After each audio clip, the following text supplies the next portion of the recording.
এখন 4 বার করতে হবে। আমরা এখন করলাম প্রথমে একবার, এবার দ্বিগুণ করলাম, এবার আমরা 3 গুণ করব।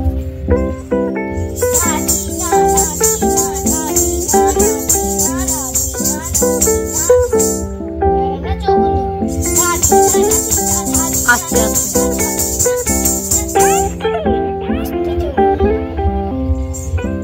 এবার আমি ঘুমুরটা খুলে আসছি, দিয়ে আপনাদেরকে হাত লাগাবো।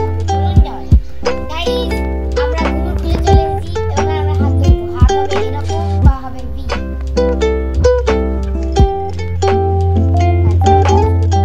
আমি এবার হাতটা এভাবে দাঁড়াবো, এবার ভি হবে, পাটা হবে ভি। টা হেই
হেই টা আ আরে তাকাবি না।